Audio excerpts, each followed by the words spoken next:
Now, the first thing I want to let everybody know that this isn't a campaign town hall. This is a state town hall meeting. So we would like to make sure we keep everything focused on state issues, budget, and those types of things. I'd like to do these periodically after we get out of session through the summer and talk quite a bit about what's going on in Springfield, or what has happened, what hasn't happened, and go from there. Last year we couldn't do as many of them because, as a lot of you know, we didn't have a budget, and we were down there most of the summer. This year we've got a stopgap budget, which unfortunately we couldn't get a full year budget worked out. I wish we could have. That's what would have been my my thoughts and my wishes, but we just couldn't have them. We couldn't have them come to this, get on the same page, unfortunately. So we had to do the stopgap to get us through until January. We're hoping that when we go back in November for the veto session, she's with Prophetstown, just so you know. So we can maybe try to get some things taken care of in the veto session and make sure that we get through June 30th of next year. What this has done to this state and to our communities has been devastating. And we need to let people in Springfield know what their lack of leadership has done. And I'm not saying that for one party or the other, it's both sides. We have gotten in this mess over several years prior to me being in the legislature. But we have to start coming together, working things out, and look at compromise not as a dirty word, but as a word that we can all start working together to move the state forward, instead of what has been happening over the last 18 months. And that's kind of why I'm here, to kind of talk about whatever issues that you think you want to bring up to us about budgeting, about legislation, about what we've done in the district, how we've tried to help people, those types of things. That's why I'm here and why I want to be accessible to you tonight. So I don't like standing up and talking forever. I like to answer the questions that people came here to ask. And what I will say is, if there is anything that you want to talk about unrelated to state business, I'm more than happy to meet with you afterwards and talk about that. So I don't want you to think that I'm just not one to talk about it. I'll meet with you afterwards, but this was set up on the state side of things, so due to the ethics rules, we have to keep towards state regulated business. So, hey, I can hear myself now. That's good. So I'll open it up to questions. I can talk to you about legislation, and I can tell you that next week I am proposing legislation in the Quad Cities and in Whiteside County here to tell folks that I do not think that legislators need per diems or mileage reimbursements. Okay, are you taking that? Let me ask that. Are you taking the 30 cents a mile they told me in Springfield you'll get? Are you taking the $111 a day per No, diem? I'm not. You're not taking either one? Nope. I put in a letter to the clerk of the House and told them that I do not want vouchers put in to the comptroller in my name for either per diems or for mileage since the budget crisis happened over 18 months ago. So it has been 18 months since I have received any type of funds from the state for per diems or for mileage. Who sends in the vouchers? Your secretary in Springfield knows nothing about it. It's the clerk of the House sends in the vouchers, but since I put in that letter, they don't even put in the vouchers. So I'm not even on the rolls in the comptroller's office for being asked to receive per diems or mileage. And that's the legislation that I'm also going to be introducing next week, saying that I don't think any legislators in the state should receive per diems or mileage, because we have to go to Springfield to do our jobs. We shouldn't have to be paying, taxpayers shouldn't be paying us just to drive to our jobs. And that's why I'm introducing the legislation, and that's why I don't do that on. Thank you. That wasn't difficult, was it? Thank well, when you said ads, that's the problem. When you start with the political end of it, That's my issue. Is very viable. I know, but I called. Don't start with the end. After I talked to your secretary in Springfield, I went 50 feet out of your office and I called your guy and then he gave me your secretary. And this is another thing, maybe the public don't know, but Mike Ferrick, the head treasurer, who I talked to face, that it is against the law, your secretary could not give me your campaign telephone number. No. And we call this the great America of the United States. Well, that's due to all the ethics laws within the state, because you have to keep state and political business separate. So if you call into our state office and ask questions that are non-state related, they cannot answer those. It's just the ethics, it would be an ethics violation on their part, and they could actually lose their jobs. And that's something that has been implemented since I can remember. I had to take those ethics exams when I worked for the Department of Corrections for 10 years. I had to take them every single year, and they talked about the same things. Okay, thank you. Mhm. Now we're off and rolling. Yes, sir. Is there any hope of a compromise between the legislature and the governor? We're certainly hoping. The compromise for the stopgap budget was something that we were not expecting, to be very honest with you. We thought we would go through another 6 months without a budget. So when we were able to reach that, I was very happy to see that happen. The one thing that I didn't like about the whole process of the budget was how it was put together. Normally we have appropriations committees where they're open to the public. Agencies and different folks come down, they testify in front of us, and then they talk about why they believe that they need the money, and then as appropriations members, we can go through there line for line and decide whether or not that's the case.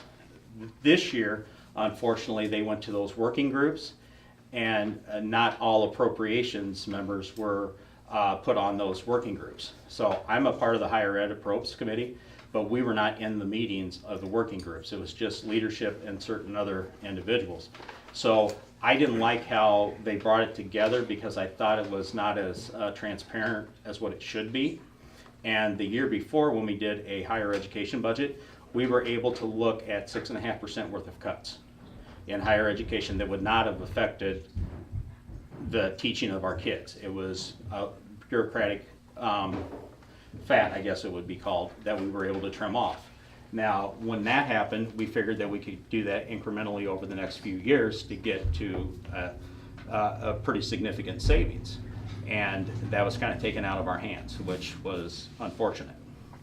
But I'm hoping that a compromise can be reached in November after the elections are over with.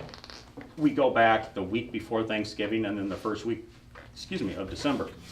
And we're gonna try to get something done prior to January 1, because that's when this current stopgap budget runs out for certain agencies. Now for elementary and secondary ed, we did it for the whole year.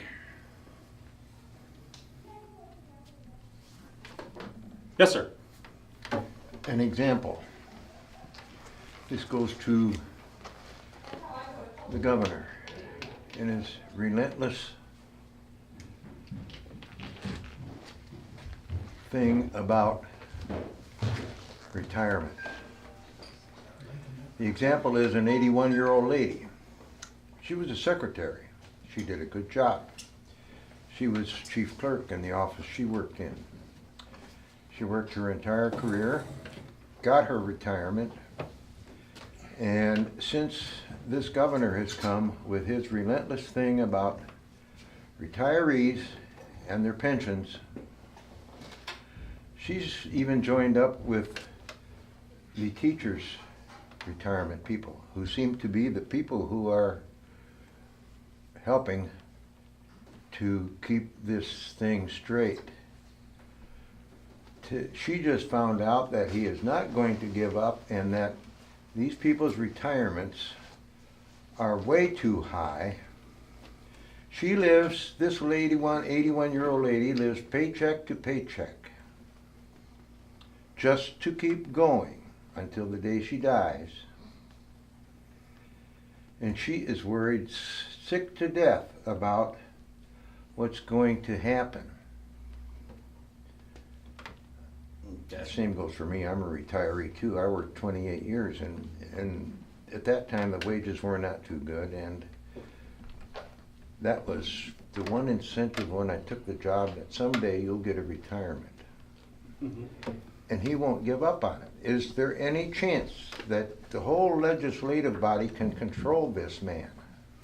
Well, regarding the retirements, I'm not sure because that's just not a new thing that's come up with the governor. That was tried back in 2013 with the speaker who did SB1, which was a total overhaul of the retirement system.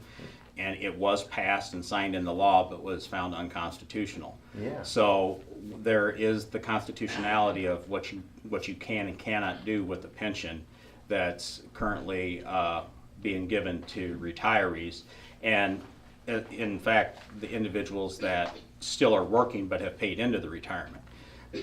So when we're looking at everything here, when you hear that big number of $120 billion in unfunded pension liabilities, it's not necessarily the case. That's if every single state employee were to retire today under Tier 1 and have 32 years in.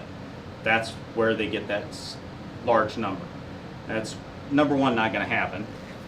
But number two, they implemented a Tier 2 system for retirees a few years ago, and we haven't even seen the effects of what that's going to do to the retirement system, because their pensions are actually lower than what Tier 1 is. So that will actually bring the obligation down a little bit. Now, what I think should and could be done is, instead of looking at the 100% funding of pensions, which everybody likes to hear, but in reality, it's never been funded at 100%. It's barely been funded at close to 60%. If we look at the federal guidelines, which say that a solvent pension is 70%, put those guidelines into effect here in Illinois, then you look at that huge pension obligation, it takes about $34 billion off of our pension obligation when we're funding it at 70%. We're also currently in a ramp up, which means every single year our pension payments go up based off of 100% liability. If we would cut it and just make it a flat rate instead of every year going up, and make it say $6 billion, that would actually save us about $1.2 billion every year, because of what the ramp up will make us pay. And that's what I think we should be looking at. And from talking to employees that are currently working, when they looked at some of the other issues that were out there and some of the proposals, they're not against paying 1 or 2 more percent in to their pensions. That's something that, they were willing to negotiate with. And I think if you don't have everybody at the table and you just try to put something in, it's going to be found unconstitutional. But I think there's ways that we can work to make sure that the pensions are solvent, and then make sure that everybody who was promised a pension has a pension when it's their time to retire. And that should be our main goal, not trying to just cut our way out of the pension problem when there's other avenues that we can use to actually make it solvent without those cuts. So I'm hoping that cooler heads will prevail and we can do that. Because when you look at all these obligations, if you were to lay off every single state employee, it only saves about $1.9 billion a year. And our budget is 33. So it's a very low amount compared to, we have, for the state our size, we have one of the lowest workforces in the country for state employees compared to other states our size. So we are doing, more with less, and we just need to keep looking at ways that we can rejuvenate our workforce and get them to where they need to go. So he can be controlled. Well, I'm not saying that he can be controlled. I'm saying that I think there's avenues that we can do to compromise to make sure that everyone is taken care of. I never want to say that you can control anybody, because it's very tough to do that. I mean, they were elected by the people as well, and they have a right to their opinion and to do things. But as a legislature, we also have a right to say and do things that might not be in line with that way of thinking as well. So, it all depends on who has more folks that agree with what side or the other, and right now, I don't think there's enough votes to do that type of a pension reform. Are Yeah. state workers' pensions in the same fund or group as the teacher pension? They're all separate. There's 5 different pension funds, and you have the state retirements, you have the college retirements, the SURS, you have the teacher, the TRS, then you have the legislative, and then you have the judicial. So they're all 5 separate funds, and I don't know if they're all like that, and I'm not taking anything, I mean, I certainly don't blame the teachers, we can get it, we get it. But I was told by 2 teachers that they get a 3% increase in the pension per year. I don't. That's not sustainable. Well, it all depends. See, when you look at that and you take that 3% per year compared to them being on Social Security, which is 6.34 for the state, if they were to put them on Social Security, it's actually a savings because teachers don't receive Social Security. So if you were to do that and then say you can go on Social Security, would actually be costing the state another 3 3/4%. Now, that's something that has been looked at with other state employees of not getting the 3% a year when you are eligible for Social Security. I don't say you can do it to the teachers that are, say, 50 years old and up, or close to retirement, or have retired. I'm not doing Social Security, not old enough yet, but I am retired.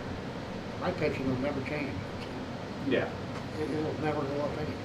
Yeah, and that. See how that's sustainable, even though they don't pay in Social Security, I just don't. Well, one of the things too that when they invested back before 2008, they were in higher funds, higher yield, but also higher risk. And when the market crashed, that's what caused some of the pension problems. Now they're in a little bit safer funds, they're not in the hedge funds. And I think last year I was reading that it was over 12% was the percent that the TRS made. So they put over $1 billion into their pension system. So when you have that, I think, and with the 2-tiered system now for retirement and paying into that, I think it will be more sustainable than what it was.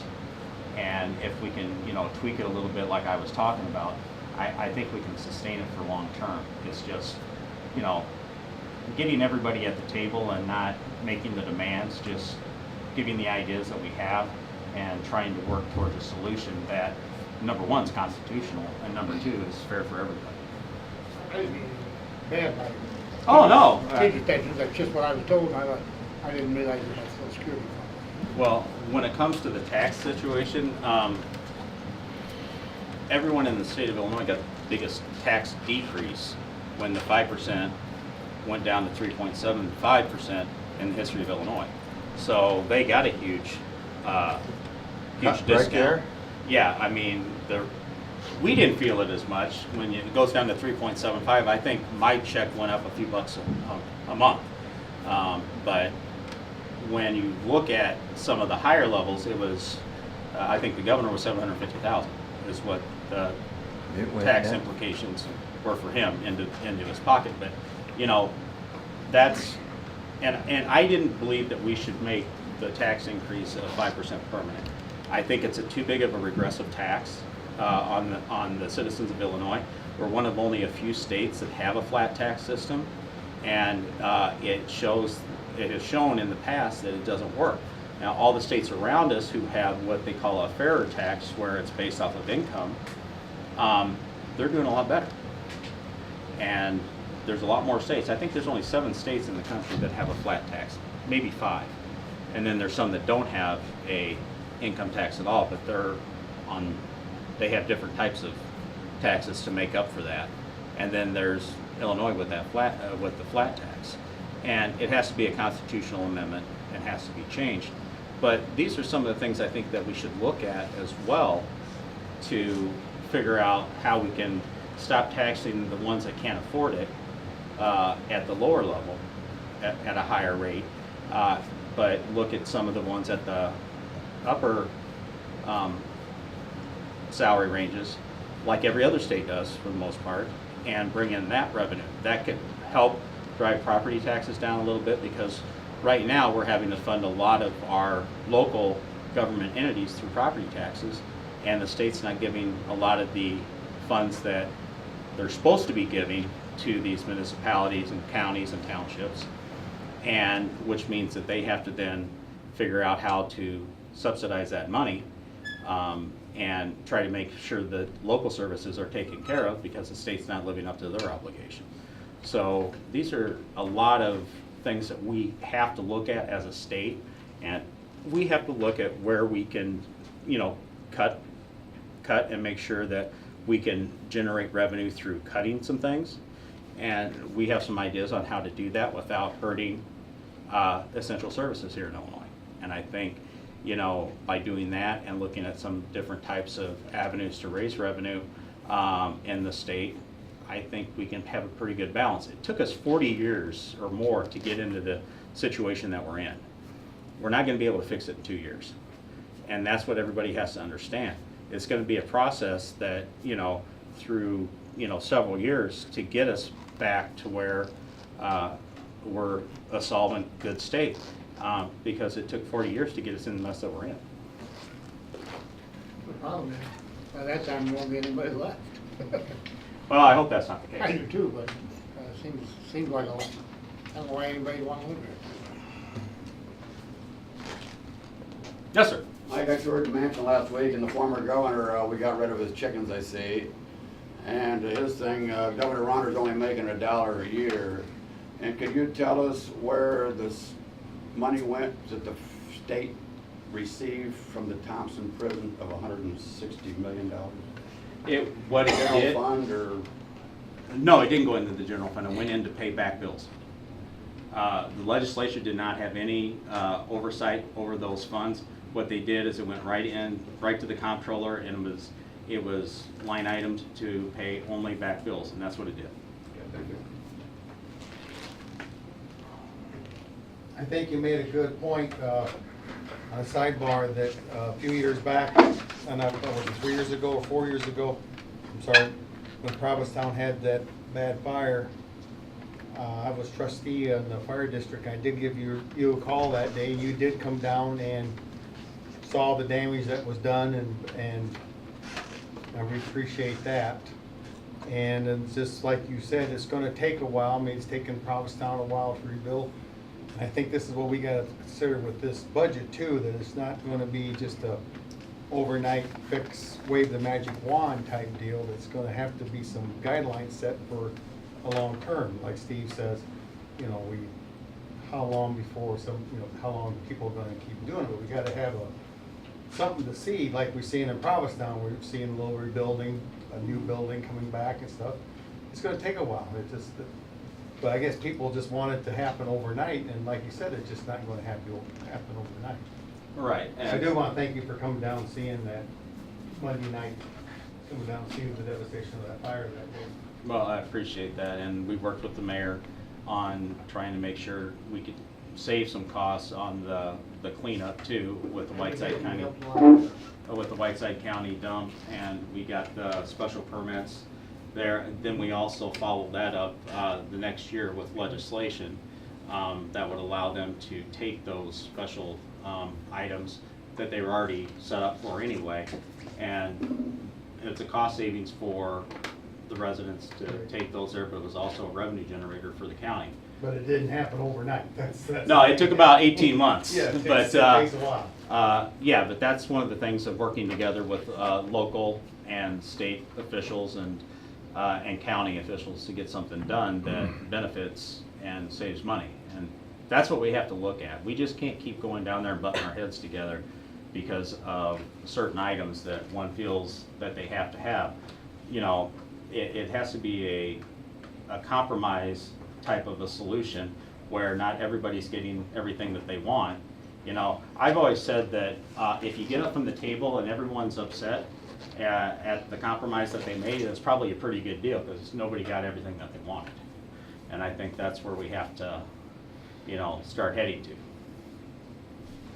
I'm just wondering where you guys at on the next generation energy plan? Well, right now, we're still compromising with it's very tough when you have a room full of 13 or 14 people trying to figure out how to do things. We're working on something that we think we can get a pretty good compromise together that will satisfy everybody. And one of the things that we're looking at is also, we have to look at the nuclear portion of it, which is Exelon.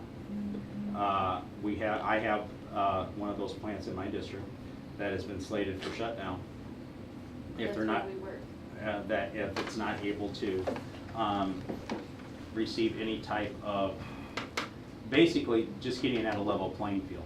Because when you're looking at the wind and solar energies, they are a lot more expensive to produce and not as reliable as nuclear. And they're with, subsidized. yeah, and when they're subsidized, and they're, with those subsidies, first in line to go on the lines to get their energy out, it makes it a lot more difficult for Exelon and other places to get their energy out to market, which that has caused some serious downturns in the economy for Exelon, and not only the Quad City plant, but the Clinton plant. I think it's about $800 million that between the two plants they have lost. Most of that coming from the Clinton plant, but some from the Quad Cities as well. But we're still working on it. I'm working with the revenue chairman, John Bradley, and working with Exelon, talking to them probably every other week on some of the process and some of the progress they've been making in the meetings. And I think, I don't want to say for sure, but I think we might have a pathway to a solution when we go back in November for veto session. The biggest issue that we were having is we weren't sure exactly where the governor was on whether or not he'd sign any legislation that we had. Right now, there is certain legislation in the Senate. Is he currently for it or not? Well, he has been a little bit more open to it now, Okay. which is helpful. And I think if we submit the plan, either starting it in the House or looking at the two Senate versions that they've got over there, I think at some point we can come up with a compromise, but we need to make sure it's not too late. Because when you look at the Quad City plant, it's 800 jobs, good paying jobs. Well, yeah. That's why It, we don't want to take our money and leave. We and- would love to stay here. and what it does, it's the highest property taxpayer to Rock Island County of about $8 million. Yeah, and $4 million of it goes to the Erie School District. It go, there, you're absolutely right, about 1.2 million goes to the Riverdale schools, but, and also, when they do a shutdown, of one of the reactors, as you know, there's Brings in a about, couple thousand people. yeah, and they're all good paying jobs, Exactly. which then they go out into the communities, and it's a huge revenue, boost for all those communities. And that's something that we can't lose in not just the Rock Island County area, but that affects Whiteside County as well, up into Carroll County, because we have individuals that live all over this community, these communities, and that's what we're fighting for. Okay. And it seems like it's going at a snail's pace, unfortunately, but we are making progress, and I'm hoping that we can have some good news here in the next few months. Okay, are you guys starting to look at how New York did their plan too? That was helpful, actually. Okay, because that's the reason why Exelon bought Fitzpatrick land, Yeah. is because they signed that in. So they invested millions of dollars over there. Well, and if you look at the Quad City plant too, they were in the middle of a $32 million project Yeah, for well, it's an upgrades. upgrade. And that was, I think, all leading up to trying to, once it would expire, to get another 20 years on that plant. Yeah, we were trying to redo our license plan. And so if we could do something like that, because it's not out of, out of the thought process of, instead of just doing one re-up, doing two, if the plant has been upgraded enough and has the right capabilities, which I think Quad Cities does. So it could be a very good provider of jobs and resources for the next 40 years in this community if we're able to get something done. Exelon given the state a time frame, correct? They have given a time frame. It's more critical for the Clinton plant because of only having one reactor. That one is the more critical. They're slated to close in July of next year. The Quad Cities plant is slated to close in July of 18. So we're trying to get something done before the first of the year, because if we don't, the Clinton plant might not be able to back up the closure process. I would think once you start that process, I don't know. There's still. You just don't get back on the phone and say, hey, we decided we need some fuel.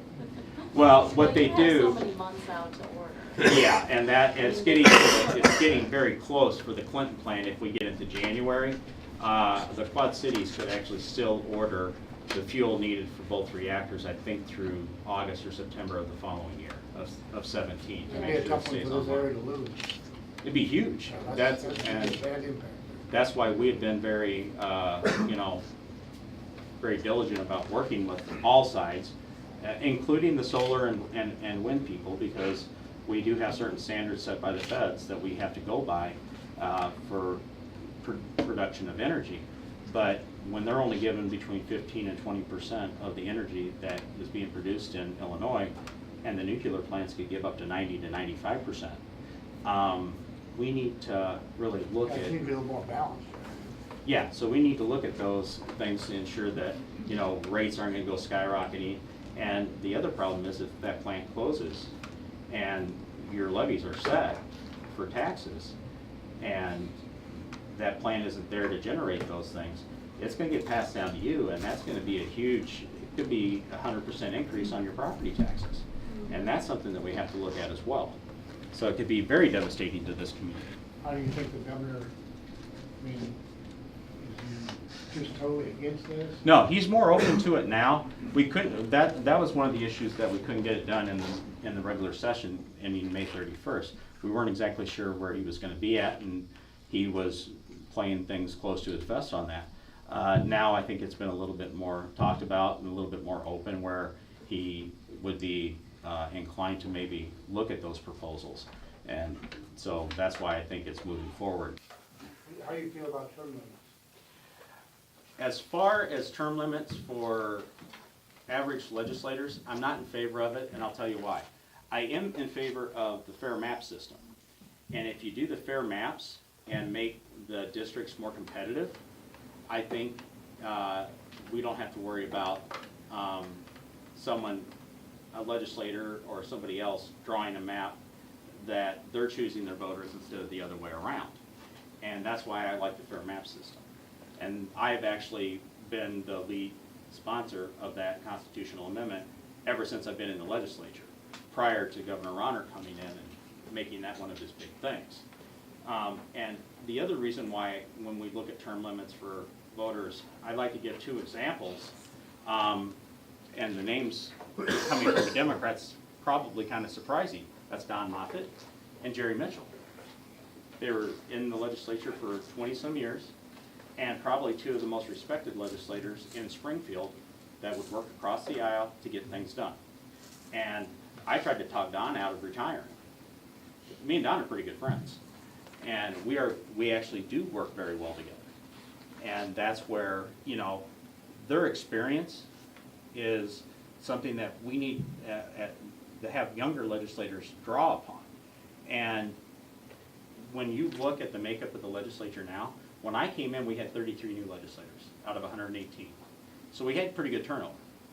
And then I believe there's another 14 come in, and 14, and then we have several retiring this year.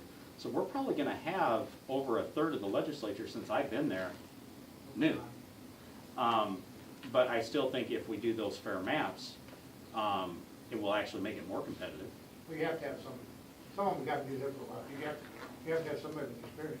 But the one thing that I think we could really take a look at that isn't up to the voters, it's up to the individual legislators, is maybe putting term limits on leadership positions. That way, we have new ideas coming in every few years, and we don't have somebody on either side of the aisle being there for decades that can hold some of the processes up and bring people in that have newer ideas and trying to branch out to compromise. I think that would be a great That idea. sounds like a great idea. Chew a little bit softer there, Chief. So, but so that's where I think, when we look at term limits, that's where I would be in favor of, and I think that would be a good compromise that we could look at. But I'm completely in agreement with the changing of how we draw the maps. And I've been on board for that for a long, long time, and have kept introducing that constitutional amendment year after year. And part of the problem is you can't get it out of the rules because of leadership. If those are turned over, we might have somebody who likes fair maps. Is Bronner gonna be successful trying to get rid of the prevailing wage? I don't think so. That's something that has been discussed and something that hasn't gone very far. When you look at the stats on the prevailing wage stuff too, I know a lot of villages, when it was brought up, it was automatically turned down. But when you look at the overall costs compared, with prevailing wage in there compared to the overall cost of the project, it's about 2% if you take prevailing wage out. So I don't want to take the prevailing wage away from workers that live in the communities, that, buy things in the communities, because it's a livable wage for folks. And I think that we should still have that. And so, and especially since it's such a low line item in the overall budgeting process for these projects. So I'm against taking that out, and I think there's a lot of folks in the legislature on both sides of the aisle that are against that. And so I don't think that that will go very far. Speaking of wages, what are your thoughts on the $15 an hour wage before, that they were trying to do For the healthcare workers? for healthcare? Well, once it starts one place, it's gonna. Well, I'll tell you. Start moving down, and you take, like, our fire district here, like the ambulance personnel, all of a sudden that you're working and you gotta pay your people on the ambulance, $15 an hour, even for the driver, and then more for your EMTs and stuff like that. Well, I'll tell you, that's, when it comes to the $15 for home care workers that they were trying to get, that was passed and was on the governor's desk that he's gonna veto, it's the first time that I had ever seen both workers and business come together saying that they need it. And the reason why they wanted that $15 an hour wage is because they have problems keeping those individuals in jobs when you're paying them $8.25 an hour. These are jobs that you have to have certain licensing for, you have to have certain standards for, and at $8.25 an hour, the turnover is so great that it was causing an issue that they couldn't help their patients out.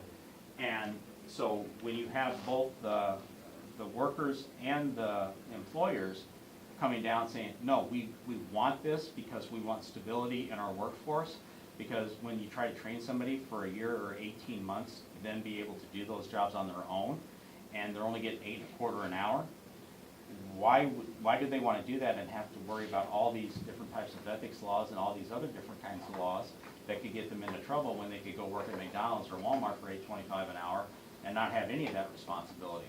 So we need to make sure that we pay them accordingly and pay them a wage that we can keep longevity in those fields, but also we get quality people that are in a lot of times taking care of our family members. Well, I understand that, and yes, paying people for what they're, for their qualifications, but also you can't be paying $15 an hour to a person that flips hamburgers at McDonald's.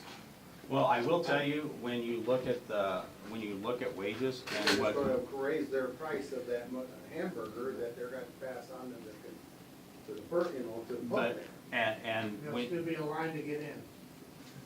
yeah, but when you look at inflation over the last 20 years, you know what our minimum wage should be right now?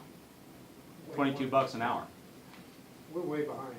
So when you look at the cost of inflation over the last several years compared to what our workers are making at $8.25, and the cost should be at $22, I think that we need to really take a look at those wages. And the other thing that a lot of people don't really look at when it comes to this, it would be done incrementally, but once it would get to that point, we could save hundreds of millions of dollars off of the Medicaid system, because even though they're working 40 hours a week, they still are eligible to receive state benefits because they don't make a livable wage, and they're still eligible for benefits. If we raise that, we can also save the state money by not having them on state programs, and then they're then having more money to go out and spend in the community.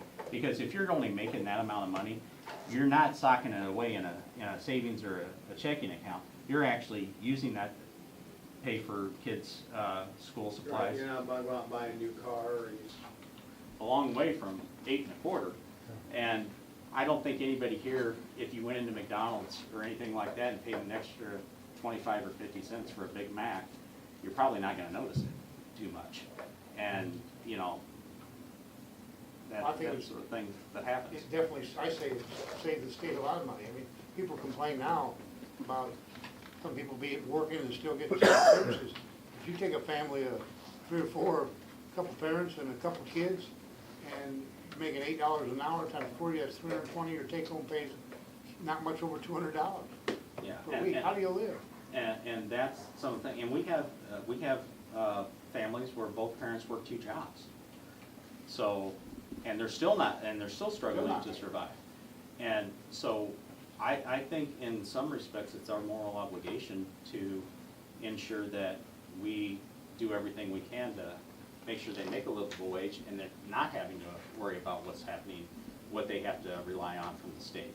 I think that's what we should be looking at, not still providing services that they need, but giving them the opportunity to not have to use those services as well. Yes, sir. First of all, thank you for answering all my questions, Mike. Oh, I sat with Governor Edgar a couple years ago at a horse sale. And he said the biggest thing in America is, do you want it or do you need it? And I think that's a very good point. Oh, And yeah. last Friday, I met with the governor again, like I did. I met with him, went out down legislative session, second, third day. I told him we have to get rid of 2 state capitals. We're the only country in 50 states that have 2 state capitals. We do not need 2 state fairs. And we have gotten rid of some of our airplanes. So, I mean, we do have waste in our state we have to get rid of. But if everybody wants everything, I mean, I hope our debt goes to 15 trillion in debt, and I'll guarantee you'll have more than 18 people at a meeting. Well, one of the things that I have proposed to cut some of that waste is Central Management Services, which is located strictly in Springfield, and in my opinion, it's a duplicate agency that other places, other agencies can actually do that work, but it's just sort of a pass-through, and it's about a $1.6 billion line item.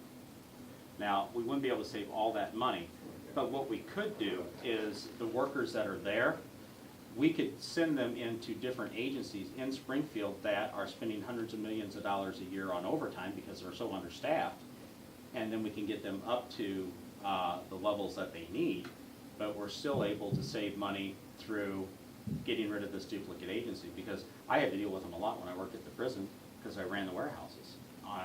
A lot of times all they would do is look at our sheets and what we have for ordering and say, okay, or no, you have to change the font, or put it in a different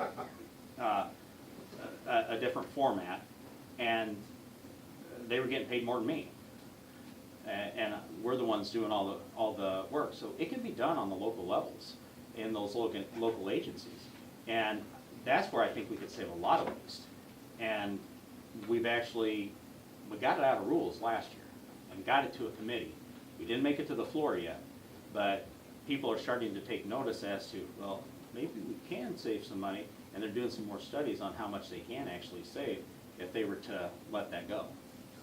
And they did, being you're in the Department of Corrections, they had IDOC, is that right? Yes. Working at the state fair with their orange jumpsuits, doing garbage and stuff. I mean, that's good for them people. They probably like to get out of prison, and they can pick up garbage, they can pitch manure, they can do a lot of stuff. But that's few and far between, because if you look at the employment in all these facilities throughout the state, they're very, very low. We're doing a lot more with a lot less individuals, which makes it a very dangerous situation when it comes to public safety. East Moline Correctional Center was built for between 600 and 700. Right now, I think they're at a capacity of about 1,300 inmates. So they're over doubled. But yet, they have less staff than they did when it first opened, and only got 600 inmates. And you also have overtime because of that less staff. So when you have somebody working a cell house that has 150 inmates in it, and it's one guard, and it's not an 8-hour shift, it's a 12 or 16-hour shift, it makes it a lot more dangerous. And you might miss something. Not any fault of the guard, but being alert and trying to get something done for 16 hours, it's tough when you have a bunch of 17, 18, 19-year-old kids that would rather slit your throat than look at you. And that's the one thing that I've been very critical of with the administration prior to this one. I thought Governor Quinn did a horrible job with public safety. Horrible job. And most of my conflicts with him was over those issues. And it hasn't improved very much. I mean, because when you look at the conservation police officers too, we had a recruitment class that would have brought some of their numbers up. We're going to be under 78 conservation frontline staff by January. We have 102 counties. We had 2 classes that went in almost 2 years ago. They're still in cadet status training. So when their 2 years are up and they're not bumped up to actual conservation officers, they lose their jobs. And that's what's going to happen. And then if they do decide to hire another class, if they want those individuals back, they have to go through the training all over again. Does every county like to have conservation officers? No. Well, when we have 102 and then we only have 78 in the state, it's very tough, and 20 of them are in Chicago and the collar counties. We are actually very fortunate in our area to have 3. And so they do a little bit more, but the state police is in the same problem. I did a ride-along with them in the spring, and I told them I don't want a day shift, on a Tuesday. I went from 4 p.m. to 2 a.m. on a Friday night. In District 7, they have 4 counties. A full shift was 4 officers for 4 counties. So that to me is dangerous. And last year we had that officer almost killed near Morrison when the driver tried to run him through. The person that saved him was a conservation officer that was on duty, and happened to be a pretty good friend of mine. But if he wouldn't have been around, that officer would have been dead right now. So public safety has become a real issue in this state.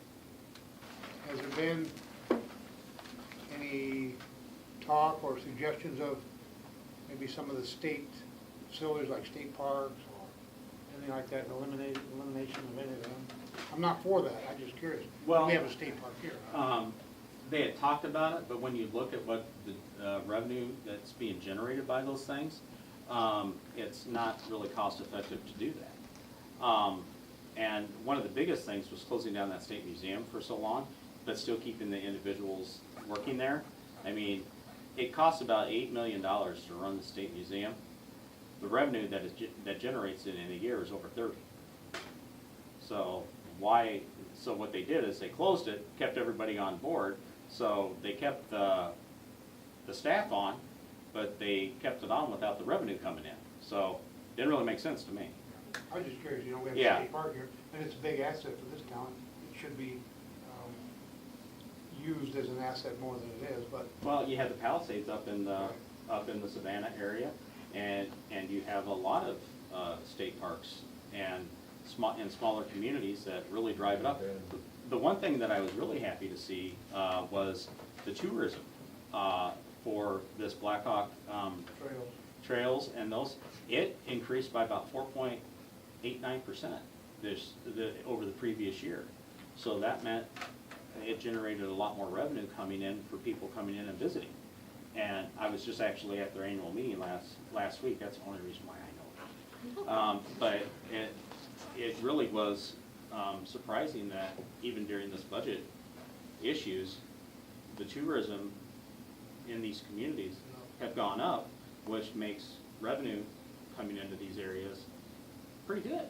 A lot of towns have figured out that there's a good market there, and they've approached it the right way. And they have done an excellent job in promoting these communities, and I give them a lot of credit for that. Yeah. So to me, there seemed to be more of a sense of urgency at kind of going up to the end of the last legislative session about the budget, and they reached a compromise right at the end. It's just a stopgap, but it at least got us some funding through the end of the year. Mm-hmm. Are we gonna see that sense of urgency again come November to kind of get another budget? Or is that urgency gonna be gone after the election's over? I certainly hope there's gonna be urgency. I know that when it comes to me, I'm gonna be pushing, because I think the number one issue we have in the state is not going down there and trying to vote on term limits. It's not gonna be on the ballot until 2018. It's getting a budget. And that's what we gotta do. That should be our only focus when we go back into veto session, besides some of the bills that were vetoed. But the budget has to be our number one priority, no matter what. And if it's not, shame on us.